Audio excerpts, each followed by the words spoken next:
Assalamualaikum warahmatullahi wabarakatuh. Salam sejahtera bagi kita semua. Semoga kita diberikan kesehatan oleh Tuhan Yang Maha Kuasa.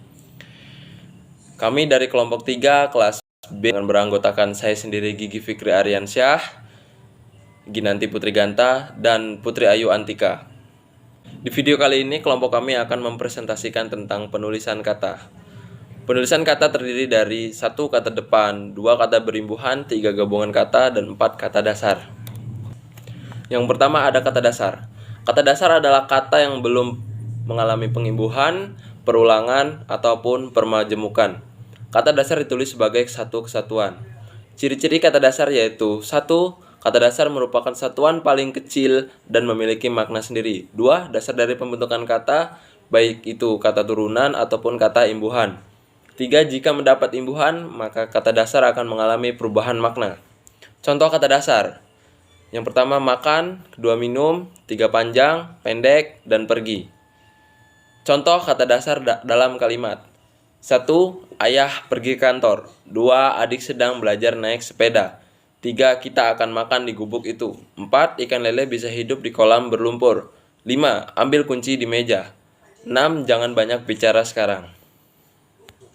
Baik, presentasi selanjutnya akan saya serahkan ke rekan sekelompok saya selanjutnya. Baik, saya akan menyampaikan materi berikutnya. Kata berimbuhan adalah kata dasar yang telah diberi imbuhan atau tambahan afiks sehingga membentuk kata baru yang disebut dengan afiksasi. Beberapa pengertian afiksasi menurut para pakar, yaitu menurut Cair, afiksasi adalah proses pembubuhan afiks pada sebuah dasar atau bentuk dasar. Afiksasi adalah proses penambahan afiks pada sebuah kata dasar berupa morfem terikat dan dapat ditambahkan pada awal kata. Kemudian menurut Yasin, afiksasi adalah proses pembubuhan afiks pada suatu bentuk baik berupa bentuk tunggal maupun bentuk kompleks untuk membentuk kata, sehingga dapat disimpulkan bahwa afiksasi adalah sebuah proses penambahan afiks di dalam kata dasar sehingga membentuk kata baru. Afiks terbagi atas 5 jenis, yaitu yang pertama ada prefiks. Prefiks adalah awalan yang berupa imbuhan yang dilekatkan di depan kata dasar. Prefiks terdiri dari kata men, ke, ber, di, pen, per, ter, se. Yang kedua ada infiks. Infiks adalah sisipan yang berupa imbuhan yang dilekatkan di tengah kata dasar. Infiks terdiri dari l, r, in, dan in. Yang ketiga ada sufiks. Sufiks adalah akhiran yang berupa imbuhan yang dilekatkan di belakang kata dasar. Sufiks terdiri dari kan, an, dan nya. Yang keempat adalah konfiks. Konfiks adalah awalan dan akhiran yang berupa imbuhan yang dilekatkan secara bersama-sama di depan dan di akhir kata dasar. Terdiri dari ber, an, ke, an, pe, an, dan per, an. Yang kelima ada simulfiks. Biasa juga disebut dengan imbuhan gabungan atau kombinasi afiks. Putrayasa menjelaskan simulfiks adalah kombinasi dari 2 afiks atau lebih yang bergabung dengan bentuk dasar. Simulfiks harus dibedakan dengan konfiks seperti yang dikemukakan oleh Putrayasa, yaitu konfiks adalah satu morfem dengan satu makna gramatikal, sedangkan imbuhan gabungan adalah gabungan dari beberapa morfem. Simulfiks terdiri dari memperkan, diperkan, memperi, dan diperi. Contoh imbuhan prefiks atau awalan yaitu Nisa merupakan siswa terrajin di kelas dan Rina membeli penggaris di toko buku. Contoh imbuhan akhiran atau sufiks yaitu tolong bersihkan mejanya dan mari kita akhiri pelajaran hari ini. Contoh imbuhan sisipan atau infiks yaitu perusahaan tersebut sangat baik. Lisa sangat berbakat dalam memainkan seruling. Contoh imbuhan asing atau serapan yaitu Pak Lurah merupakan orang yang dermawan. Pak Lurah merupakan orang yang dermawan. Contoh imbuhan simulfiks yaitu jangan suka ngumbar kebaikan diri kepada orang lain. Imbuhan yang diserap dari unsur asing seperti isme, man, wan, atau wi ditulis serangkai dengan bentuk dasarnya. Misalnya sukuisme, seniman, kamerawan, dan gerejawi. Bentuk terikat ditulis serangkai dengan kata yang mengikutinya. Misalnya adi busana, aerodinamika, antar kota, dan antibiotik. Berikutnya ada gabungan kata.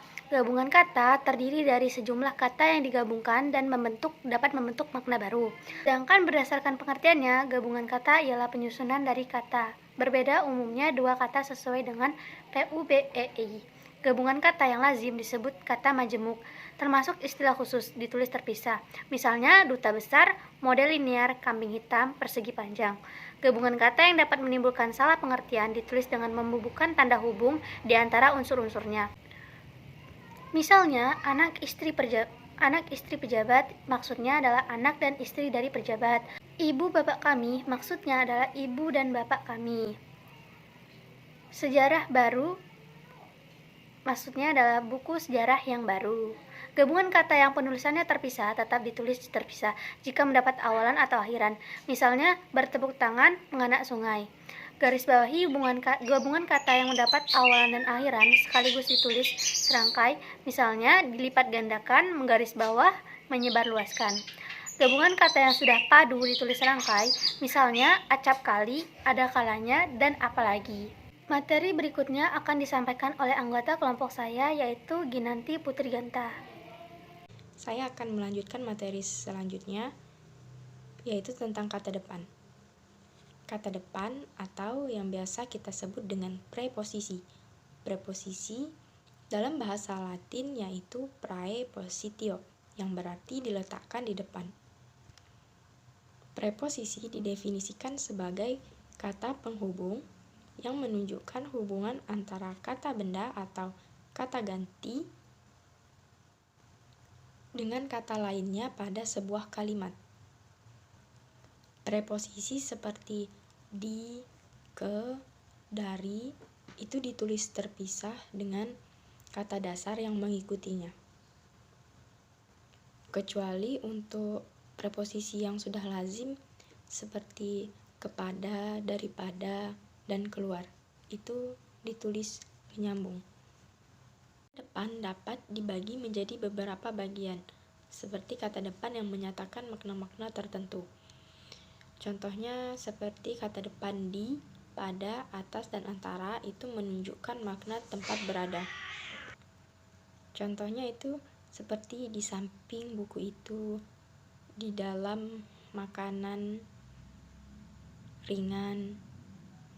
Dan yang selanjutnya untuk kata depan ke, dari itu menunjukkan arah asal. Seperti dari Palembang, dari Lampung. Untuk kata depan ke, kepada, akan, dan terhadap itu menunjukkan mana arah tujuan. Contohnya itu kepada Bapak Gigih yang terhormat. Untuk kata depan oleh itu menunjukkan makna pelaku. Contoh kalimatnya itu seperti oleh penjual itu kami diberi makanan secara gratis. Dan untuk kata depan dengan dan berkat itu menunjukkan alat. Dari segi bentuknya, kata depan itu masih bisa lagi dibagi menjadi beberapa bagian. Yang pertama itu ada preposisi tunggal. Yang masuk ke preposisi tunggal itu seperti di, ke, dari, dan pada. Yang kedua itu ada preposisi gabungan.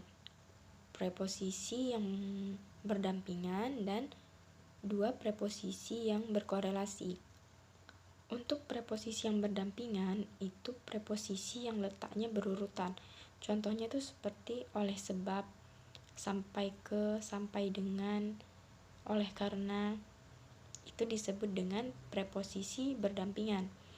Kalau untuk yang preposisi yang berkorelasi itu terdiri atas dua unsur yang dipakai berpasangan tetapi terpisah oleh kata atau frasa.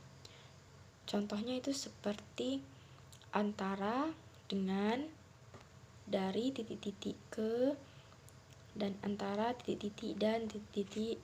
Contoh kalimatnya itu seperti ada perbedaan yang mencolok antara dia dan kembarannya.